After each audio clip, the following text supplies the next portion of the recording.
Hi, for those who don't know me, I'm Emily Ann and I've been coming to Carrubbers for several years now, and Heather has asked if I would share about something that God has been teaching me over the last few months. So I've been thinking about what I could say, and I've decided to share about something he is often showing me, the importance of cooperating with him. Now that may sound obvious, and there are certainly clear passages where we're told to obey and draw near, etc. But he's been showing me this in a much more subtle way, by highlighting passages again and again in the Bible that at first glance seem contradictory. Often these are verses that on their own make me a bit uncomfortable, so I remember them really clearly and I'm nearly looking for an explanation as I keep reading. So let me just share 3 examples to show what I mean first. God says through Ezekiel that he will give Israel a new heart and a new spirit, but then later tells Israel to make themselves a new heart and spirit. Paul asks, has the potter no right over the clay to make out of the same lump one vessel for honourable use and another for dishonourable use? But then afterwards says that anyone who cleanses himself from what is dishonourable will be a vessel for honourable use. And finally, God says through the prophet Joel that everyone who calls on the name of the Lord will be saved. But then straight after says among the survivors will be those whom the Lord calls. Those are just a few examples. I'm always struck by how God doesn't let me separate these two, that he's so careful to emphasize both sides, and if I'm to be truthful to who he is, I need to present them together.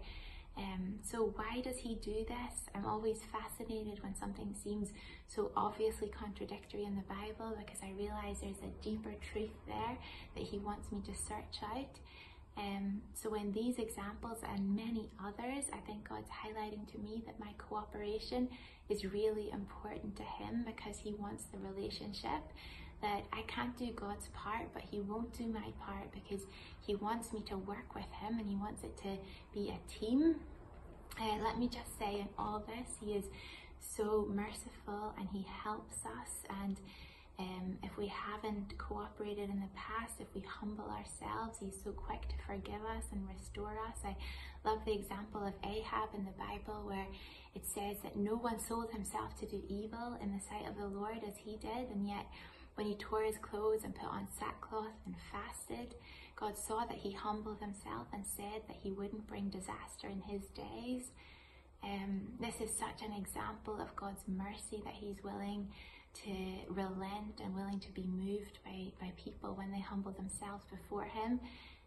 Of course, God is always faithful to his word and his promises, but I think what he's been highlighting to me really is that for me to really benefit from that, I need to do my part.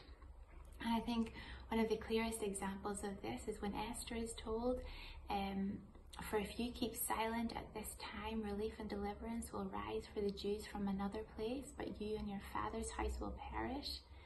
So I just wanted to finish by encouraging you with this. Firstly, that I've realized that some of the greatest truths that I've learned have been from passages in the Bible that I find the most confusing.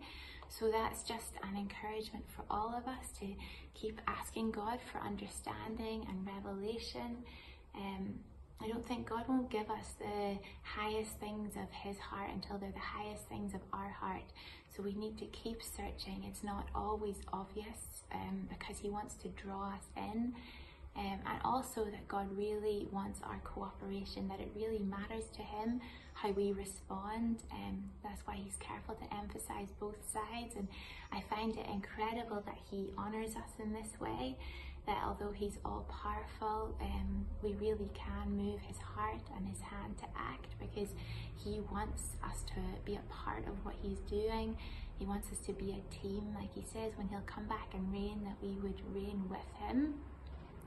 I remember hearing the story of a lady who was asked how everything she did would succeed, and she said she just took time to know what God was already doing and then started doing the same things. So I think this is something we can learn, just to take time to listen to what God is already doing and wants to do, and then to align ourselves with that.